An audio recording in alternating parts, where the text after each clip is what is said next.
Sentence functions. What is sentence function? In linguistics, a sentence function refers to a speaker's purpose in uttering a specific sentence, phrase, or clause. Whether a listener is present or not is sometimes irrelevant. It answers the question, what has been said? The 5 basic sentence forms or structures in English are the declarative, interrogative, exclamative, imperative, and optative. These correspond to the discourse function statement, question, exclamation, and command respectively. The different forms involve different combination in word order, the addition of certain auxiliaries or particles, or other times by providing a special form. There is no clear one-to-one correspondence between the forms, structure, and their discourse functions. For example, a declarative form can be used to ask a question, and interrogative form can be used to make a statement. Imperative and exclamative sentence are 2 different types of sentence that serves distinct purposes. Here's a breakdown.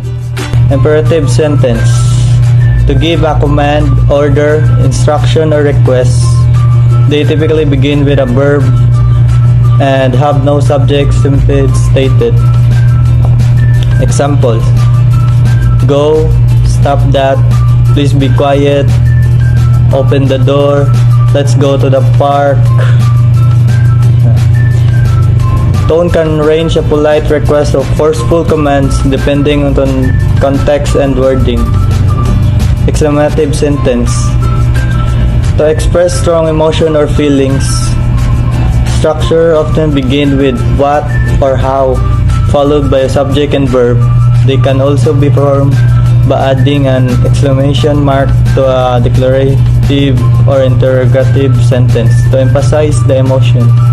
Example: what a beautiful day. How amazing that is. That's incredible. I can't believe it. It's so cold. Tone always conveys a strong emotion, surprise, excitement, anger, fear, etc. The main difference lies in their purposes. Imperative are about action, while exclamative are about emotion. While imperative can imply emotion, the delivered command, and its primary function is to direct action. An exclamative, on the other hand, is primarily concerned with expressing feelings, even it might incredible, suggest an action. It's possible to have sentences that have both imperative and exclamative in case the sentence both command and expression of strong emotion. Let us dive into the declarative sentence and interrogative sentence. Declarative sentence: a sentence that states a fact and ends with a period. For example, bears don't eat when they hibernate. Interrogative sentence: a sentence that asks a question and ends with a question mark. For example, is pronunciation in the United States different than in the United Kingdom? Interrogative sentence also have a different word ordered in declarative sentence, with the verb coming before its subject and then the object. A declarative sentence or statement is a sentence that tells something. Declarative sentence ends with a period. An interrogative sentence or question is a sentence that asks something. Interrogative sentence ends with a question mark. And the last function of sentence is the optative. An optative sentence is a sentence that expresses a wish, prayer, curse, or other sentiment.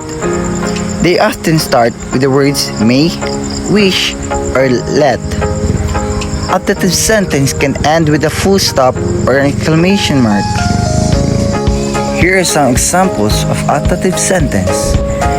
May you live a long life. May God bless you. Wish you a very birthday. May you be a doctor.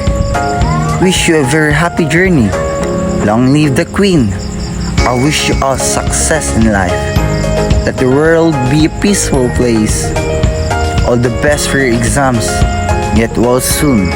The word optative comes from the ancient Greek word yathek, which means unflatching for wishing. There are two types of sentence: the communicative versus informative. Communicative sentence. These types of sentence are more intended for the speaker's sake than for any potential listener. They are meant more for the speaker's immediate wants and needs. These sentences tend to be less intentional, out of frustration for example. In general, more literal, more primitive, and are usually about the here and now. Because of these features, it is generally speculated that is pretty much the basis of limitation of any form of animal communication. Speculated because scientists will never truly be able to understand non-human forms of communication like we do our own. Although studies with talking primates have clued us into a certain degree. Informative sentence. Informative sentence are more for the mutual benefit of both the listener and the speaker, and in fact require more of an interaction between both parties involved. They are more intentional or premeditated, less essential, more cooperative, and they aim to either provide or retrieve information, making them quintessential instructions. But perhaps the most differentiating quality that distinguishes informative sentence from the communicative is that performer more naturally and freely make use for displacement. Displacement refers to information lost in time and space, which allows us to communicate ideas relating to the past or future, not for just now, and that have taken or can take place at separate location from here to an extent. This is one of the biggest differences between human communication and that of other animals. What is the function of a sentence? Articles are used before nouns or noun. Equivalents are a type of adjective. The definite article "the" is used before a noun to indicate that the identifier of the noun is known to the reader.